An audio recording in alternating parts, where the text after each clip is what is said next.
Hi everyone, welcome back to my channel. और आज की वीडियो में हम डिस्कस करेंगे about a very important topic जो कि सोसाइटी के पर्सपेक्टिव से काफ़ी ज़्यादा इंपॉर्टेंट है। तो वो है डोमेस्टिक वायलेंस। डोमेस्टिक वायलेंस का प्रेवलेंस सोसाइटी में इतना ज़्यादा है कि हम हर दूसरे या तीसरे इंसान से अगर पूछें तो वो ये कहेंगे कि उन्होंने कभी ना कभी अपनी लाइफ में डोमेस्टिक वायलेंस को ज़रूर फेस किया होगा। तो आइए डिस्कस करते हैं इसको एक नए पर्सपेक्टिव से कि अगर मेल डोमिनेंट सोसाइटी के जगह फीमेल डोमिनेंट सोसाइटी होती तो क्या ये सिनेरियो सेम होता।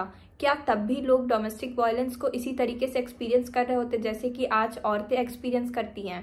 तो आइए वीडियो को शुरू करते हैं। तो सबसे पहले तो मैं आपको ये बताना चाहूँगी कि डोमेस्टिक वायलेंस जो है इसके होने का दो रीज़न है। तो वो दो रीज़न क्या है? सबसे पहला रीज़न है पावर का अब्यूज़ करना। मतलब कि मेल डोमिनेंट सोसाइटी है तो ऑब्वियसली मेल के पास ज़्यादा पावर्स हैं एंड इस वजह से वो पावर को मिसयूज़ करते हैं। एंड दूसरा रीज़न है सोसाइटल नॉर्म्स। तो सोसाइटल नॉर्म्स इस तरीके से फिक्स किए गए हैं कि ancient, medieval and modern time में अगर हम देखें तो यहाँ पे सबसे कॉमन चीज़ ये है कि वुमेन को सुपीरियर समझा जाता है। अगेन मेल डोमिनेंट सोसाइटी है तो इस वजह से जो सोसाइटल नॉर्म्स है वो इस तरीके से क्रिएट हुए हैं कि जो वुमेन है उनको फेस करना पड़ता है ऑपरेशन बाय मेन। तो ये दो मेजर रीजंस हैं जिस वजह से सोसाइटी में डोमेस्टिक वायलेंस एग्जिस्ट करती है। अब हम देखेंगे इसको एक दूसरे एंगल से। अगर हम सोचें कि ये मेल डोमिनेंट सोसाइटी होने की बजाय अगर ये फीमेल डोमिनेंट सोसाइटी होता तो क्या ये सिनेरियो सेम होता? क्या तब भी हम ये देखते कि फीमेल्स जो है मेल पे डोमेस्टिक वायलेंस कर रही होती? तो मुझे लगता है कि अगर हम इसमें एंगल देखें तो ये समझ आता है कि अगर फीमेल डोमिनेंट सोसाइटी होता तो सबसे पहले पावर जो है वो फीमेल्स के हाथ में होती। लेकिन यहाँ पे एक बड़ा जो फैक्टर प्ले आता है वो है बायोलॉजिकल हार्मोन्स। तो फीमेल में अक्सर देखा जाता है कि वो मेल से ज़्यादा सॉफ्ट होती हैं and they are soft hearted as well as उनकी जो हार्मोन्स होती है वो इस तरीके से बिल्डअप होती हैं कि वो वायलेंस को उतना सपोर्ट नहीं करती या उनको वायलेंस पसंद नहीं होता है। तो हो सकता है कि मेल्स जो है वो इतना इस लेवल का डोमेस्टिक वायलेंस फेस नहीं करते। तो ये था पहला रीज़न। दूसरा रीज़न ये है कि सोसाइटल नॉर्म्स। तो ऑब्वियसली अगर सोसाइटल नॉर्म्स की बात करें तो अगर मेल डोमिनेंट सोसाइटी के बदले फीमेल डोमिनेंट सोसाइटी होती तो हम ये सोच सकते हैं कि सोसाइटल नॉर्म्स जो इस तरीके से फिक्स किए जाते कि उसमें जो वुमेन है वो मेन का ऑपरेशन करती। तो ऑपरेशन होने की वजह से कहीं ना कहीं मेल्स को डोमेस्टिक वायलेंस फेस करना होता और उन्हें कह सकते हैं सो कॉल्ड जो नार्सिसिस्टिक पीपल होते हैं, तो नार्सिसिस्ट पर्सनालिटी डिसऑर्डर वाले लोग जो होते हैं वो ऑप्रेस करते, मतलब कि जो वुमेन है वो मेन को ऑप्रेस करती।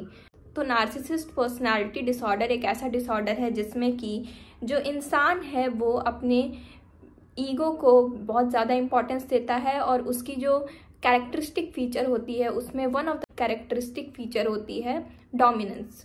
तो वो डोमिनेट करना चाहता है। तो अगर फीमेल डोमिनेंट सोसाइटी होती तो हम फीमेल में ज़्यादा नार्सिज्म देखते और इस वजह से मेल्स की एक्सप्लॉयटेशन काफ़ी हद तक हो रही होती। लेकिन as compare to the present scenario जो रियल वर्ल्ड की सिनेरियो है उससे ये थोड़ा सा अलग होता।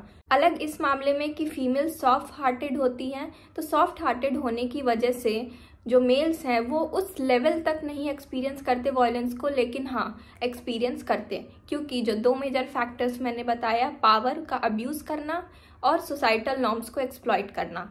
तो सोसाइटल नॉर्म्स को एक्सप्लॉइट करने के लिए वुमेन जो हैं कहीं ना कहीं मेल्स पे डोमेस्टिक वायलेंस करती।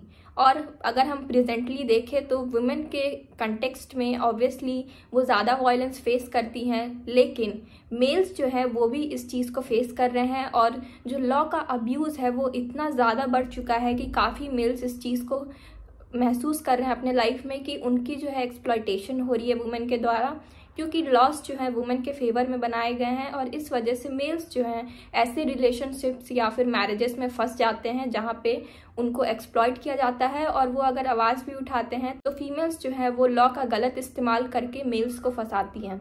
सबसे फेमस केस अभी जो हुआ अतुल सुभाष केस, तो इसमें हम यही देख रहे हैं कि कैसे एक वुमेन ने मेन को एक्सप्लॉइट किया और एक इंसान को इतना हद तक एक्सप्लॉइट कर दिया, फाइनेंशियली इमोशनली ड्रेन कर दिया जिस वजह से उनको सुसाइड करना पड़ गया। तो ये काफ़ी मेजर फैक्टर है कि पावर का अब्यूज़ और सोसाइटल नॉर्म्स, अगर इन दो चीज़ों को ठीक किया जाए तो हम डोमेस्टिक वायलेंस की केसेस को कम कर सकते हैं, not only in respect of women but also with respect to main.